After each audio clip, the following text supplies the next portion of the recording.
could you progress from playing in a local brass band to starring alongside Kevin Costner in an Emmy Award-winning TV show, and then becoming one of the most in-demand audiobook narrators?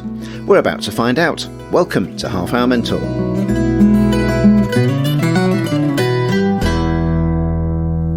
It's Ian Cleverden here, and welcome to my podcast series designed to help anyone who's looking for inspiration to develop their creative skills, whether professionally or as a hobbyist. For this series, our focus is on the creative arts. I am interviewing musicians, songwriters, authors and actors, but also speaking to some in the directing and strategic management fields of this wide-ranging industry. All of my guests have been carefully chosen, as each one of them has an interesting backstory from which we can all learn. If you're new to the series, please follow it on whichever streaming platform you use, and go back to have a listen to the rich archive of over 30 interviews and compilations. Today we start another two-part interview. My guest over the next two episodes is actor, audiobook narrator and musician Greg Patmore. Greg has an amazing backstory which we'll hear about today. However, I also wanted to find out more about the world of audiobook narration from him, and all that will be revealed in part two. Greg became an actor in his mid-40s, fulfilling a lifelong ambition when he trained at arts educational schools, and has enjoyed a varied career on stage, screen and in the voiceover studio ever since. His credits include being a regular in audio dramas made by Audible UK, and has appeared as a voiceover artist in major movie and TV productions including The Gunman and Ripper Street. Greg is best known on TV as Goodlias Hatfield in the Golden Globe and Emmy Award-winning Hatfields and McCoys, Johnny Smith in Coronation Street, and the voice of Kurt Lobo in The Jackpot Killer. This series is completely independent of sponsorship and ad-free, so if you'd like to sponsor the series, or just throw a few virtual pennies into the bowl to keep us going in coffee and biscuits, feel free to do so by donating online via the link in the show notes. Thank you in advance if you do. Let's get to the interview. Greg Patmore, welcome to Half Hour Mentor. Hello. My first question, Greg, something that I ask all of my guests is, let's go back to your teenage years. What was the first job you wanted to do and why? I remember I was about 5 or 6 years old and I told my paratrooper father that I wanted to be an actor. And he took one look at me and he went, "You can't be a bloody actor. You're a skinny little thing. Charlton Heston, he's an actor." So that dream was carefully, quite quickly shuffled aside. But that was the first thing I can remember wanting to be. Don't know why, just like watching TV. Yeah. So what was the first job you did then? My first proper job that wasn't just like a paper round sort of thing was when I left school after my O-levels at 16, and I was an Asda trolley collector in the car park for the summer. And then the following summer, when I'd taken up A-levels, so I still had summer holidays. I was a milkman working for a guy he actually lived next door, Bill King, lovely bloke, and he gave me a summer job as a milkman, but it meant getting up ridiculously early. From that then, where did it progress? I mean, you're known particularly for the different variety of things that you do in the arts, you know, from the music side, acting, audiobook narration. Where did it all start for you getting into that pathway? Everything is related in a way. It all sort of, one thing just led to another, and some of it was kind of accidental. I was a bit of a troublemaker when I was a kid. I was probably not very interested in school. I did okay and I managed to get into I passed my 11 plus and stuff, but I didn't enjoy school. I was a bit of a rebel. I enjoyed being disruptive rather than productive. And out of school, I never got caught for all the worst things I did, which is lucky because some of them were bad enough to, you know, by today's standards, some of the things I did would have got me in serious trouble, but I never got caught. And it wasn't until I was about 14 years old that my brother came home with a trumpet one day from school. And I was quite fascinated by this thing. So one afternoon when everybody was out, I got this trumpet and his Tune a Day Book 1. And I basically taught myself to play a tune on the trumpet that afternoon. And from that point on, we then went and joined a local brass band, and I started playing in brass bands, Wigan and District Brass as it was. It doesn't exist anymore. It merged with Pemberton Old Band, which is a very successful band still. Yeah, I just fell in love with it. And from that point on, I stopped hanging around with the bad guys. I stopped causing trouble. I stopped being disruptive. And yeah, brass bands and music sort of changed me from being a budding criminal into being a committed musician, I suppose. So music was the saviour, yeah. Yeah, absolutely. That gave me impetus because I was leaving school at 16 with no idea what I wanted to do. But once between 14 and 16, when I should have been revising for my O-levels, I was practicing my tenor horn, and that's all I really cared about. But I knew that if I wanted to take it further, I had to do well enough at school, because I basically blagged my way on to doing a music A-level, having never studied music in my life, other than being able to read the notes in front of me.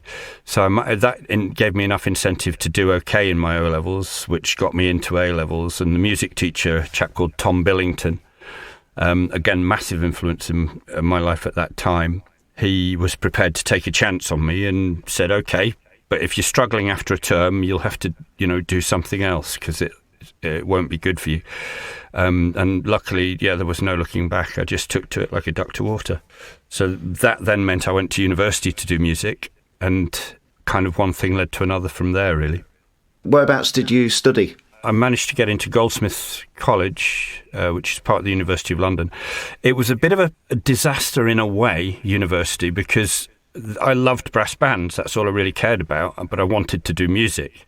And at that time, brass band instruments weren't really considered proper instruments, and brass band musicians weren't considered proper musicians. So no universities in the country would offer a place to a brass band player on a brass band instrument. You could change to trumpet or trombone or French horn, but you couldn't go on brass band instruments. So from the word go, it kind of was a bit of a compromise for me. About 15 years later, in the early mid-90s, the Royal Northern College of Music instituted a sort of a much more outward positive approach and started taking on brass band musicians. And if you look at their courses now, they've got just absolutely equality in every respect with every other kind of musician. So to some extent, I wish I'd been around 15 years later, if you know what I mean, because it would have made a lot more focus to my musical studies. And so, it was an interesting time for me, because I got what I wanted. And it's weird when you realise that getting what you wanted sometimes isn't all it's cracked up to be. That's right. It's interesting that you mentioned that, because music colleges, conservatoires now offer a whole different range of styles of music as well. So you can study folk and jazz. Yeah. It's not just classical side of things. So how things have changed, hopefully for the better, from the arts side of things. The opportunities, I think, for young people now, everything is more accessible.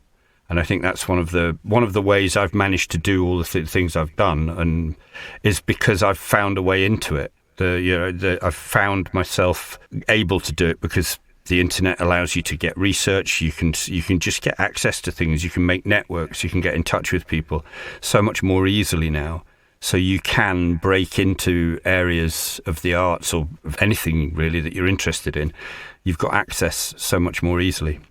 Absolutely. There are a number of young musicians that I've worked with fairly recently as well, who just say, I just followed YouTube, followed tutorials on YouTube. I still do. If I ever need recently my main love at the moment outside of work is sailing. And, I've learned so much from YouTube, and it's just, how do I do this? Oh, I know. I'll look on YouTube, and you can find almost anything you need to know there. So, Goldsmith College, university, music. We've obviously got acting, and we've got audiobook narration that is a very big part of what you do. How did the journey progress from the music studies? Again, it's this, because I'm a working class lad and had no money or anything, I've always had the battle between what I've wanted to do and what I've had to do in order to make a living. So when I finished university, the first job I got out of university with my music degree, I was trying to fund my way through a master's degree in composition immediately after my Bachelor of Music degree. Just to rewind momentarily, I discovered acting shortly after I discovered music, but because I'd become so committed to music and was so heavily involved in brass bands and so forth, it dominated, and I didn't really explore acting other than doing a couple of school plays. and being a member of Wigan Youth Theatre or Wigan Young People's Theatre, which was a brilliant experience. That's another story. But I'd come to the point that there I was after university with my nice shiny music degree. And I got a job working for an organisation called Greenwich Young People's Theatre, which was term time only, basically limited contract. I suppose by today it would be a 0 hours contract, and you just get paid for what you for the hours that you worked. So it wasn't really a very secure job, and it didn't pay a huge amount. And I was trying to live in London at the time. And then a combination of things happened. Those of us who are from the north know that the impact of the miners' strikes in the mid-1980s. My dad, by that time, had his own business, and most of his customers, or a lot of them, were miners. Wigan was a big mining area. So when the miners' strikes came along, there was a period of massive economic downturn. And within a relatively short time, my mum, who was a health visitor for the NHS, was the only person in the family who had a proper job. So she was trying to support my dad, my brother. I was kind of getting by in London, but not really. Then my brother and his girlfriend at the time decided they were going to get married and they were going to have a baby.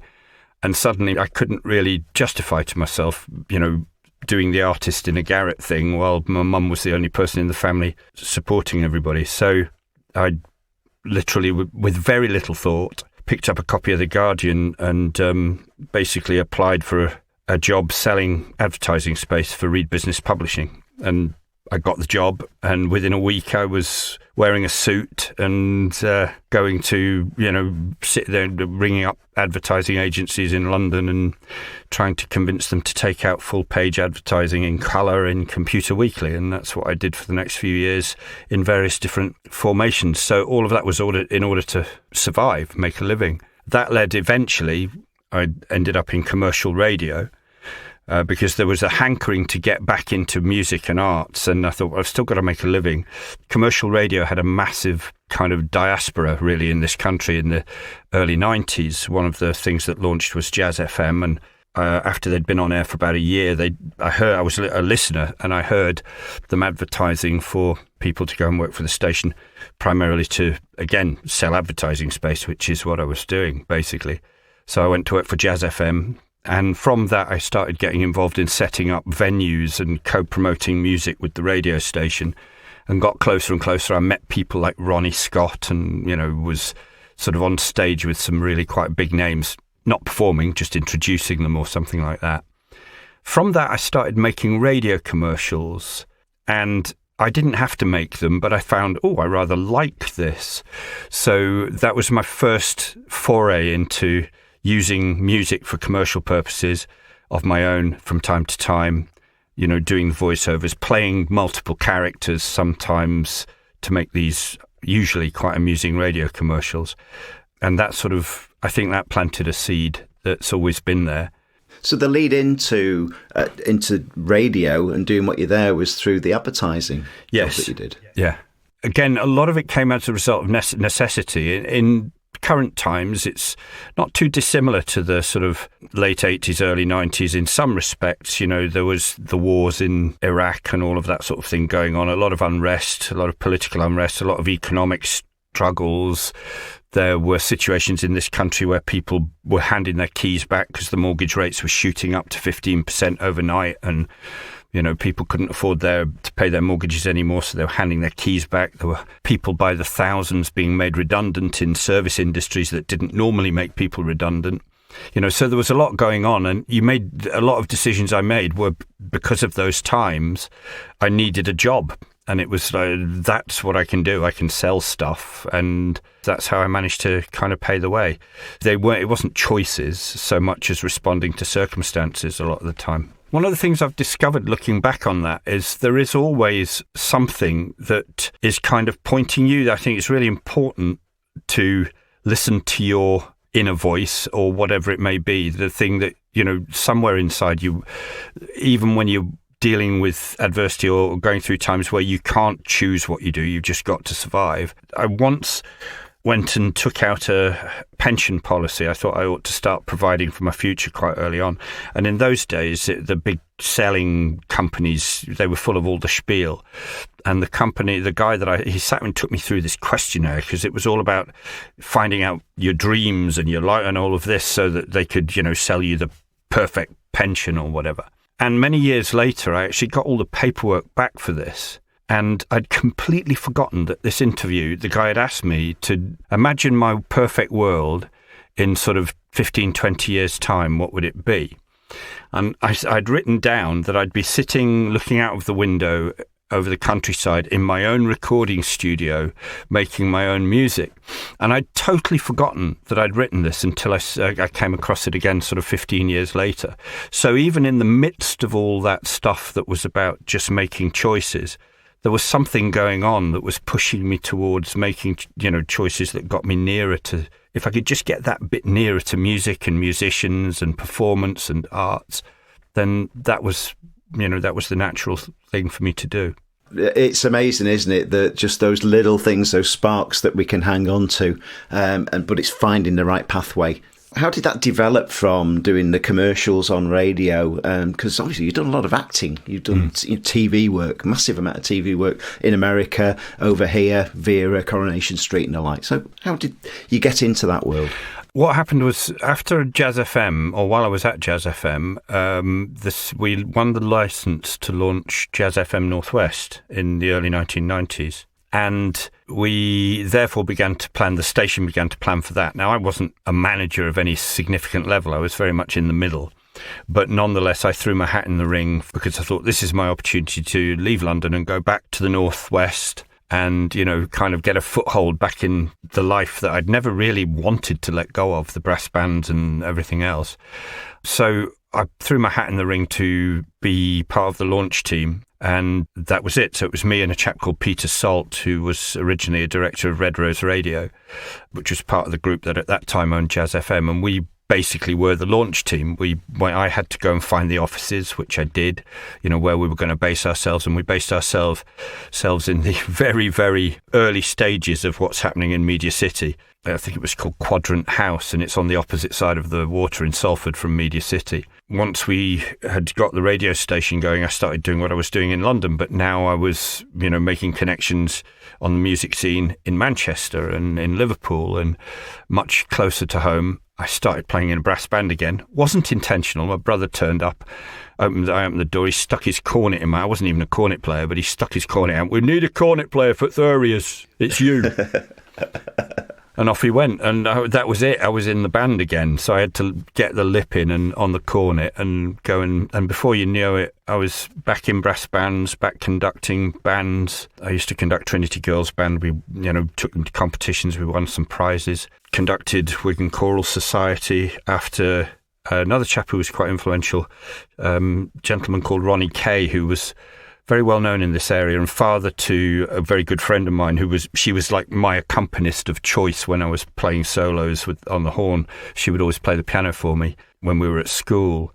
And when I came back up, unfortunately, her dad died and he'd run this choir forever. And she asked me to take it on.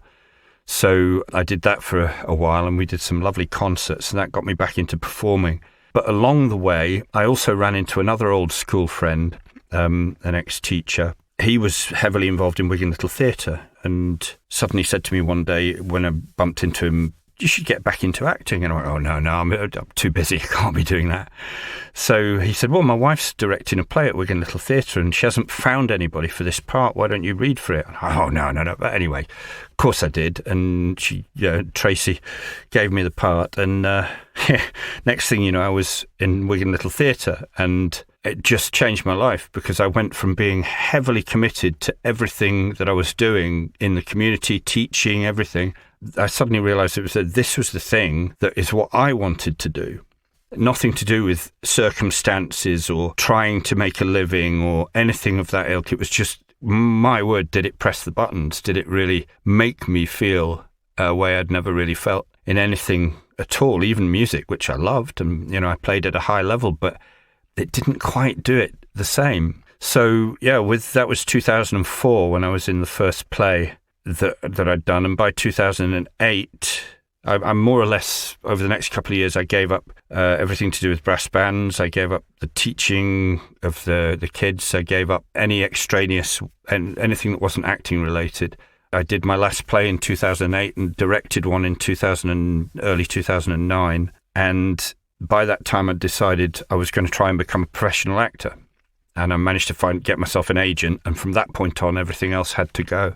Just leading up to that point then, were you still working at the radio station? No, by then, my wife and I had set up a business which kind of took our commercial skills. She'd worked in PR agencies and everything. And I'd worked originally through Reed Business Publishing. I'd worked with ad agencies. I'd worked in commercial radio and all of those areas. So we set up a very early hub business, as people were calling it at the time, where you provided services without necessarily having to employ every single individual in that process. So you would effectively manage a process, but bring in freelancers as necessary to complete the various skills. So it could be design, could be event management, it could be PR, it could be advertising, it could be radio commercials. And so we had this business that was called Bridge Creative that my wife ran, and I was heavily involved in developing the business contacts, doing the selling.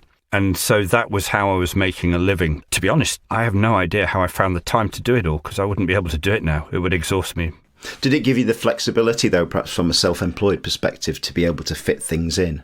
We worked in that business, as many people do when they're self-employed, harder, longer hours than I ever worked in any other job employed by anybody ever. So I didn't really get much flexibility. We never took holidays unless we took them at Christmas and New Year. We couldn't go away. We always had to be available. The only time that was my own was evenings, but even then we'd quite often be working, and I'd be jumping in the car with my instrument to go to band practice straight out of the office. You know, you didn't even go home, because home was just the other side of the courtyard. We had a separate building for the office, but it was still right there on your doorstep.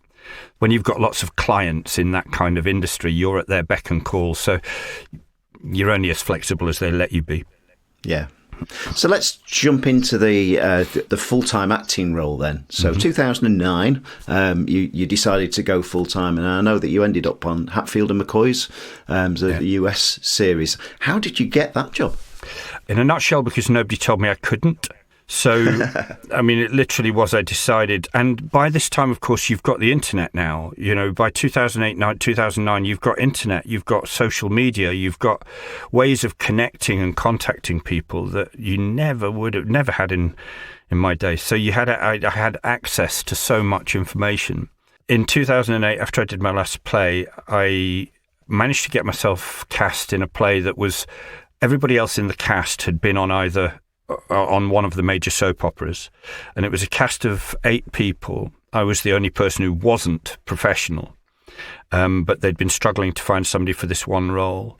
I thought, I'm actually doing okay here. You know, I'm working alongside proper actors, and nobody seems to think that I'm not one. So let's have a go. You know, so I started asking around what agents, who's got what agents, and so basically I just started blagging my way into it. I managed to get myself a decent agent.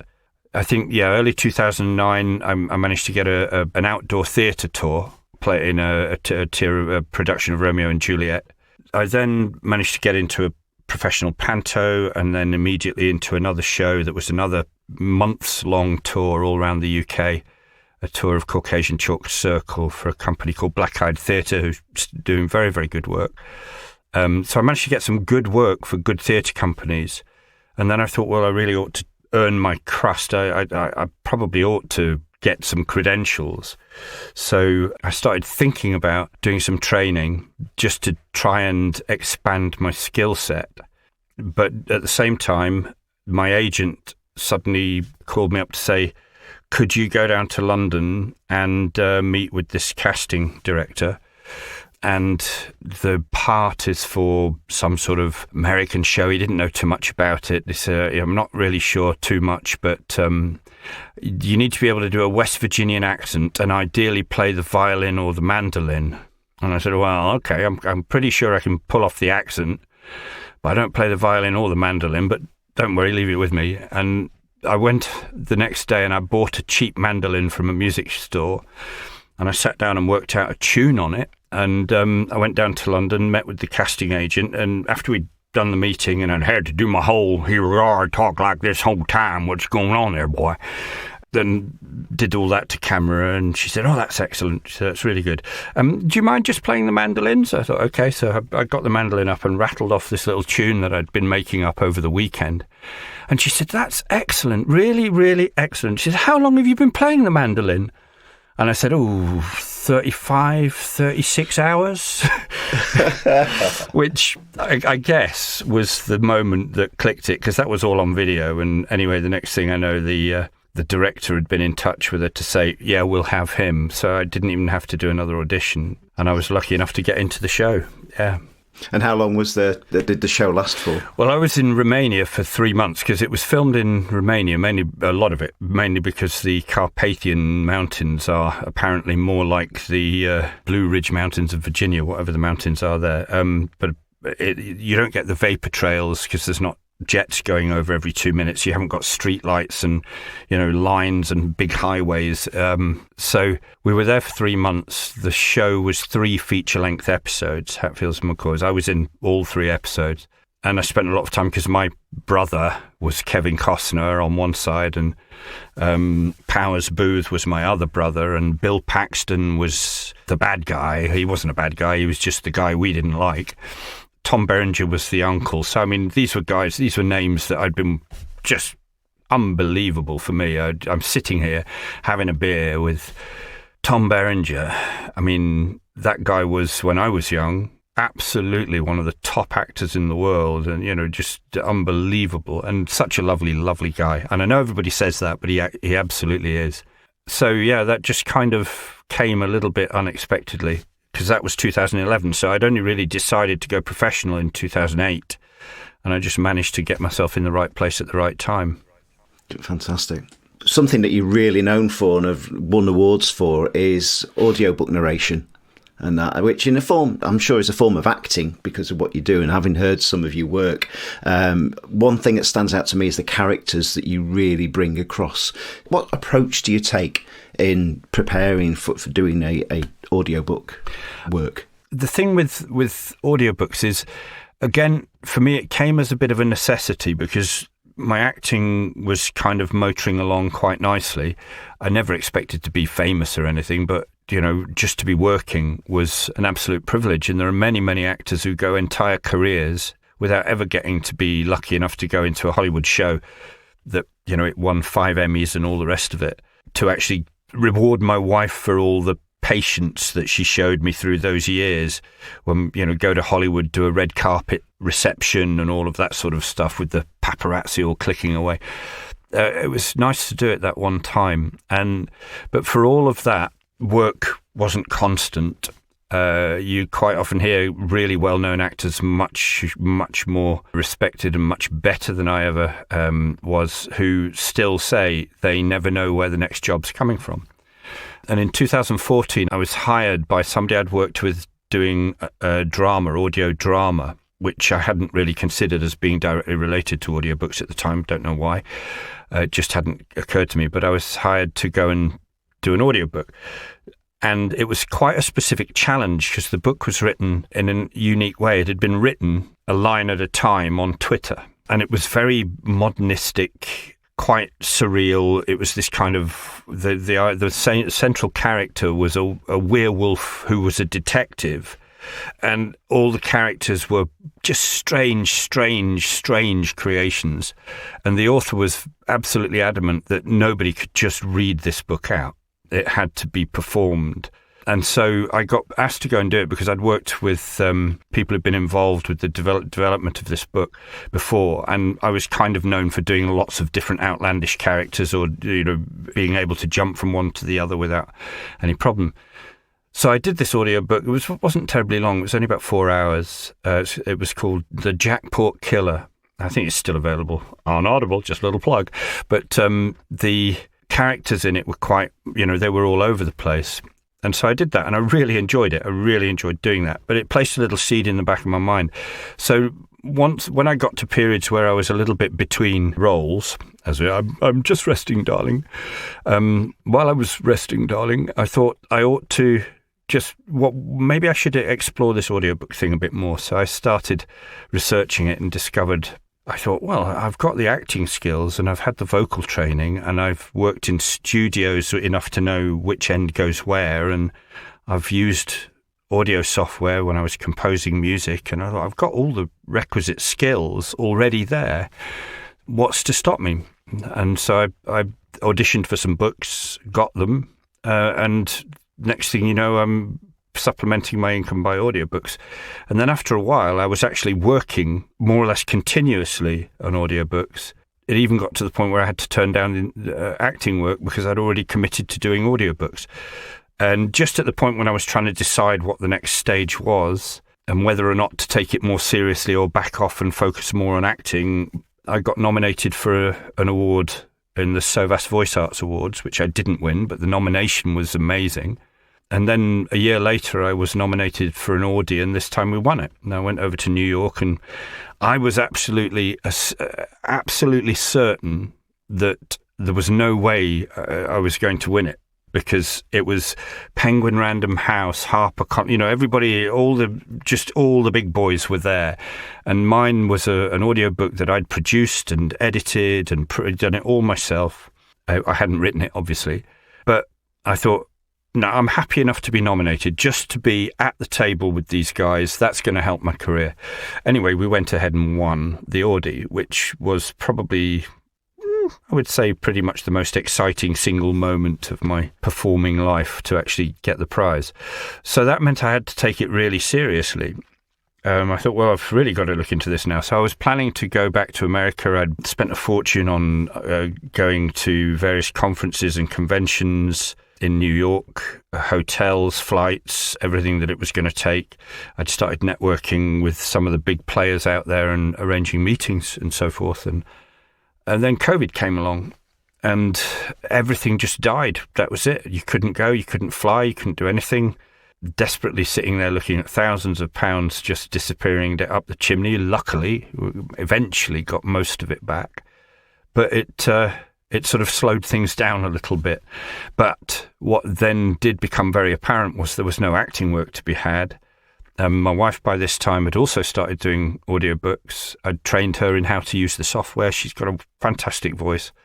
When we were first dating, I used to ring her up just to hear her voice. And that's not just me saying that. It literally was. I'd just ring her up and she'd say, "Why are you ringing me? I'm really busy." I'd say, It's okay. You can tell me to go. I don't care. Just talk for like 2 seconds. And actually, it's proved right, because she's doing, at the moment, I'd say she's probably doing better than me in audiobooks in terms of work coming to her and people wanting her to do their books. So it was a good call. And I trained her how to use all the software and everything so she can do it, self-produce as well if she needs to. But of course, we had no income if we didn't work. So the audiobooks saved our lives because I had a home studio. And suddenly, it just meant that through that whole period where many people were struggling, we were actually doing okay. And we wouldn't have been able to without it. So, audiobooks, it was definitely a good thing for me to get into. I'm sure you'll agree that Greg's career progression is a great example of, to quote him, "Nobody told me I couldn't do it."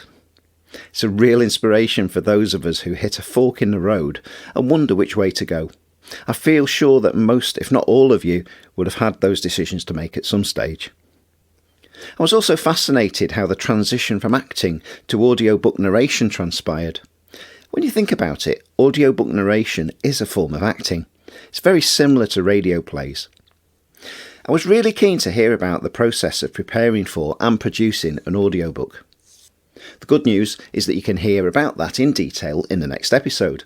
If you're a fan of audiobooks in particular, you will not want to miss it. Thanks to Greg for his time and great advice. Make sure you follow the series if you don't already, so you're notified when part 2 comes out. You can also sample lots of Greg's work at his website, voiceofgreg.com, and his acting show reel, links to which can be found in the show notes. If you've enjoyed this episode, please follow the series wherever you get your pods, and do review the back catalogue if you're new to the series. You can leave feedback about the episode through social media, by searching for Half Hour Mentor or via the email link in the show notes. I'd love to know what you think of these episodes, so please do drop me a note. Thanks for listening, and until the next episode, bye for now.